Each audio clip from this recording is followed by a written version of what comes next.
Okay, so good morning. So our discussion for today is all about abstraction in Java.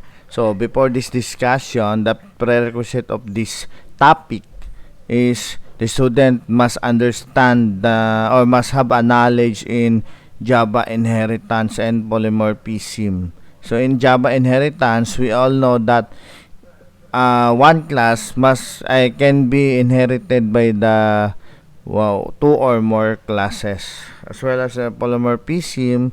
Whereas in a polymorphism, we can apply overloading and overriding. Yeah, so today we will discuss about abstraction in Java. So first, we will define abstract class in Java. So a class which is declared with the abstract keyword is known as an abstract class in Java. So it can have an abstract and non-abstract method. So non-abstract method, so by the way, is a method with a body. And the abstract method is a method without a body. So may bago tayong ngayon, so something new na additional sa pag-create ng method. Okay, so before learning the Java abstract class, so let's understand the abstraction in Java first. So abstraction is the process of hiding the implementation details and showing only the functionality to the user. So another way, it shows only essential thing to the user and hides the internal details.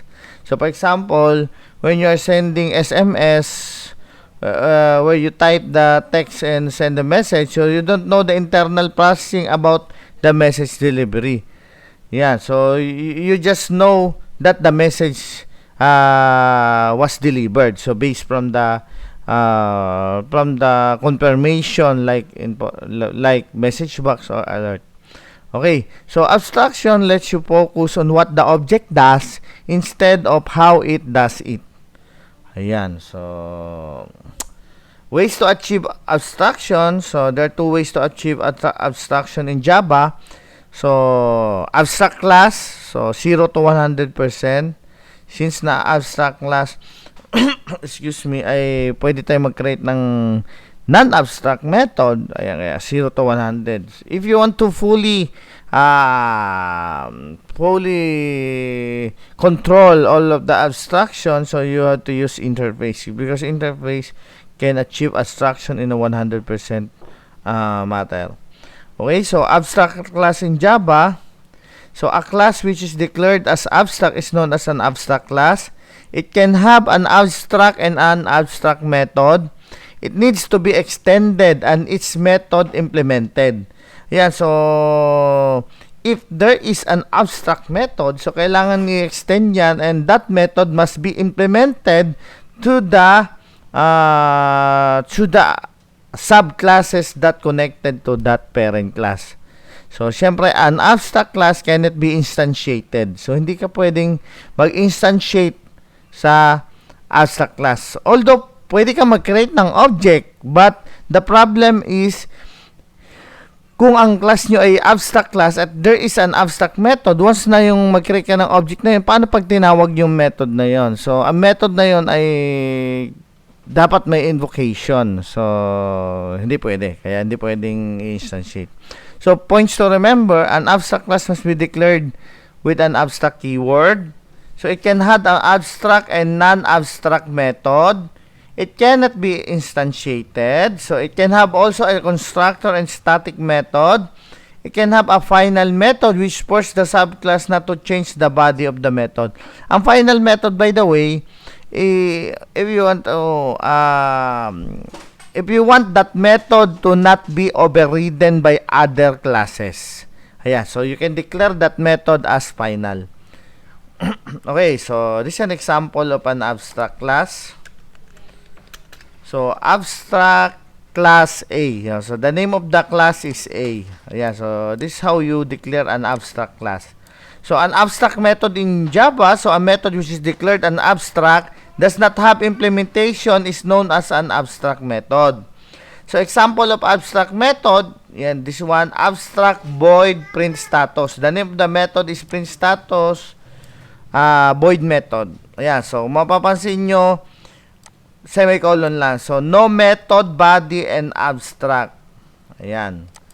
So, example of abstract class that has an abstract method. So, another example. This is an example of abstract class with abstract method. Ayan. So, bike is an abstract class that contains only abstract method run. Ayan. So, abstract method run. Its implementation is provided by the Honda class. If ever na you declared an abstract method, so dapat may implementation yan sa other classes.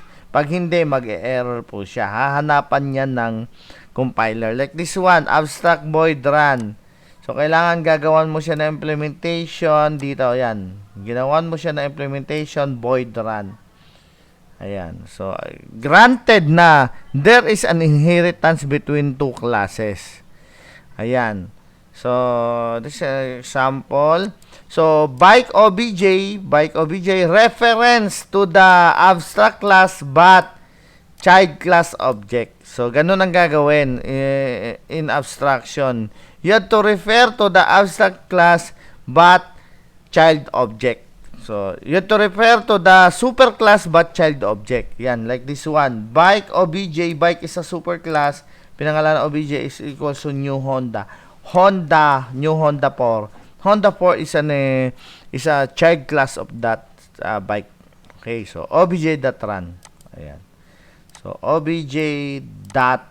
So you're referring to this abstract method, not in this one. Okay.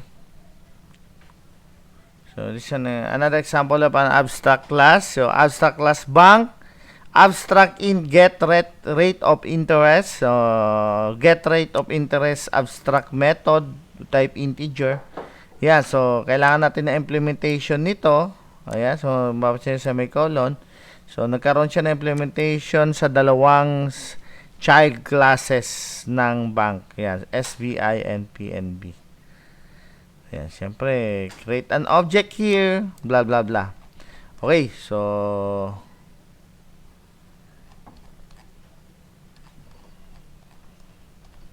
okay, so abstract class having constructor, data member, and method. So, pwede yun. An abstract class can have a data member, abstract method, method body, and non-abstract method. Ayan. So, constructor and even main method. So, abstract class bike. Ayan. So, for example, this is an abstract class bike. Meron siyang constructor. Ayan, papansin mo. Meron siyang abstract method na run. Meron siyang non-abstract method, an ordinary method void. Ayan. So, creating child class which inherits the abstract class, yung extend, you can use also extends keyword. Class Honda extends bike. Ayan. So, then, make an implementation to that abstract method to. Pag may semicolon, abstract method. Ayan. So, running safely. By the way, if you want to declare an abstract method, make sure that your class is an abstract or else mag-e-error po siya. Pero in an abstract class, pwedeng walang abstract method. So, ganun yon. Okay, so, yan. So, bike obj equals to new Honda. So, Honda. This one. So, you're referring to the implementation of that void run method. So, if obviously that changed here. Ayan. So, you're referring to this non-abstract method. Okay? If there is an abstract method in a class, that class must be abstract. Okay. So, kailangan ay so, for example, ito, mapapansin nyo, meron siyang abstract method pero hindi abstract class. Mag-e-error po siya. So, hindi pwede. So, kailangan ng abstract class declaration if there is an abstract method. Okay, so proceed tayo sa program. Okay, so assuming this is our program. Okay, so example, I want to create a class animal. Ayan. So, gagawin mo siyang abstract. So, abstract class animal. Then, in that abstract class animal, pwede yung mag-declare ng abstract method. So, abstract void sound. Sound. Ayan. So, abstract void sound. Sorry. An abstract method has no method body. So, semicolon lang siya. Okay. So, syempre, we have to perform inheritance. So, class dog extends animal. So, like this one. So, in class dog extends animal, since na meron siyang abstract method, kailangan nating gumawa ng implementation to that particular abstract method. So, itong void sound, gagawa tayo ng implementation nito. Okay, Control C. So, ito. Void sound. Yan, di ba? So, south. Dog says.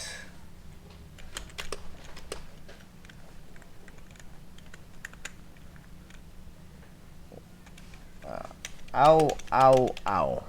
Ayan. Ayan, so meron na tayong abstract class. Then, ano natin, yung in-extend natin yung abstract class. Gumawa tayo ng another class na dog.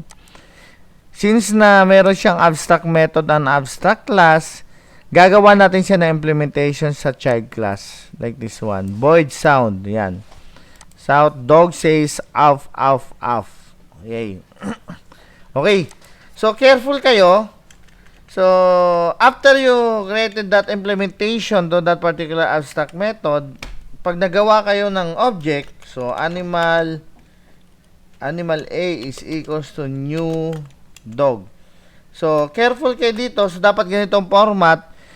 Reference ng superclass but child class object. So, ganito dapat. Okay, so, pag nag-ano ako, A dot sound. Okay, so pag niran ko siya, yan, di ba? Dog says, ow. Excuse me. Okay, so A dot sound. Okay, so, it's not safe to say na other tutorial, lalo sa W3 School, yan, sa net, nagawa siya, dog D is equals to new dog. That is one. D dot sound. Okay. So, kung mapapansin nyo, logically, ay ano to? Walang error siya. Walang error. Pero logically, mali siya. So, kasi, dog D is also new dog, you're referring to this only child class. Although inherited siya directly, para mo lang siyang enumerate. So you're referring to the sound to the child class, not to the sound of the parent class. Okay, so pag niran ko siya, ayan, so dog says ow. So this is logically wrong. Ayan, so when you are referring to the, we are talking about abstraction. So in abstraction, you have to refer to the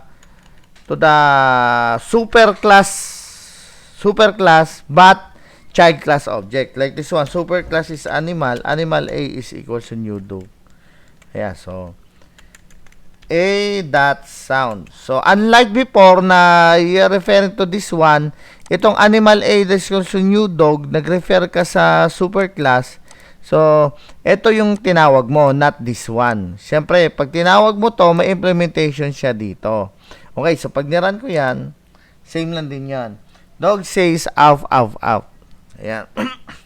Okay, so by the way, an abstract class has also non-abstract method. Pwede kayong void display. Ayan, so, pwede magkaroon ng non-abstract method. South, welcome to Animal Kingdom. Example. Ayan, di ba? So, pwede mo, A dot display, di ba? So, pwede rin. So, pag niran natin, Dog says, ow, ow, ow. Welcome to Animal Kingdom. Ayan, so laging tatandaan nyo yon. Pwede ang non-abstract method sa abstract class. Kung meron kang abstract method, hindi pwede ang abstract method sa non-abstract class. Ayan, so mapapansin mo ay magkakaroon siya ng error na animal is not abstract and does not override abstract method sound in animal. So, hindi pwede yung abstract method na sound kasi hindi siya abstract class. So, pag gusto mong gumawa ng abstract method, make sure na ang class nyo is an abstract one. Okay. So, any question? So, this is a very basic example. Ayan, so, for example, I have another example. Ayan, so, another example. Ito yung mabigay na another example. Class bank. So, abstract class bank. Okay, so, abstract int get rate of interest. Okay, so get rate of interest. So, nagawa ako ng so magagawa ng dalawang child class, class PNB extends bank. Nagawa din ako ng isa, class BDO extends bank. Yeah, so dalawa ang child classes ko na connected sa abstract class. So kung merong abstract method dito, pwede akong mag-create ng dalawang implementation niya. So dalawang implementation niya in get rate of interest. Yan, so like this one. So I can return, for example, return 5%. Yan, 5. So integer siya. So, in BDO,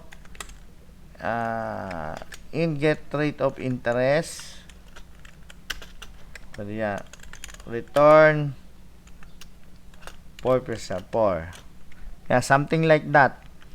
Okay, so, once na nag-create tayo ng ng implementation of that get rate of interest, yeah, so mapapansin nyo, dalawa ang ginawa kong child classes na nag-perform ng implementation ng abstract class na get rate of interest. So, dito, magagawa ka, bank PNB is equals to new bank. Yeah, something like that. Sorry. Bank PNB is equals to new PNB. Yeah, so you have to refer to the particular cannot find symbol class PNB. Class PNB. Sorry, PNP pala. So PNB. Ayan, so another bank BDO is equals to new BDO. Ayan, so reference to the superclass or parent class but child class object. Ayan, so child class object. Pinangalanan ko lang siyang PNB at saka BDO na small letters. So magkaiba po yan na. Pangalan ng object, this is the name of the class. Okay, so yeah, pwede yung south. Ayan, diba? South. PNB interest. Ayan, diba? Plus PNB dot get rate of interest. Ayan, something like that. South again. BDO interest equals, yan, so plus BDO dot get rate of interest. Ayan. So, this abstraction is all about. So, meron tayong abstract class na bank na merong abstract method na get rate of interest. So, this abstract method na get rate of interest, ginawan natin siya na implementation sa dalawang classes na connected to that superclass. Okay. So, yan. So, dapat using extend. So, pag nirun natin yan, PNB interest 5. Ayan. So, tama naman po yun. BDO interest 4. So, pag tinawag ko siya, ito, PNB that get rate of interest, dalawang beses tinawag, you are referring to this one, not this one. So, nire-return niya lang or tinatawag niya lang yung implementation nito. Kaya, careful kayo. May other tutorial na gumagawa ng ganito. For example, I have here PNB P is equals to new P is equals to new PNB. Ayan. So, pag nag-south ako, south, PNB interest P dot get rate of interest. Ayan, mapapansin mo PNB get rate of interest, same lang ang output dito, but the problem is, lalagyan natin ng ano para mukha talaga siyang same. Ayan. So, but the problem with this one is you're referring dito sa PNB, ha. Tingnan natin.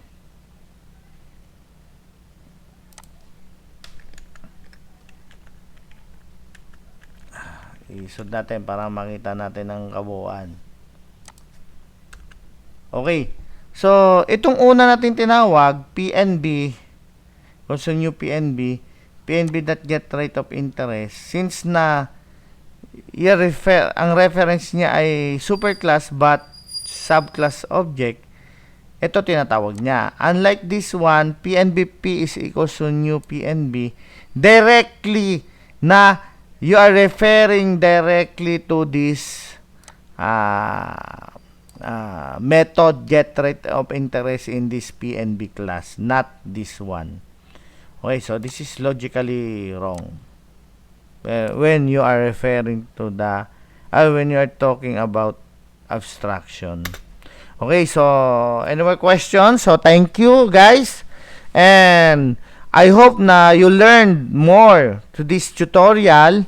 And dalawang topic na lang po tayo, abstraction and the last one is interface. Okay, so kaya medyo naglaylo ako.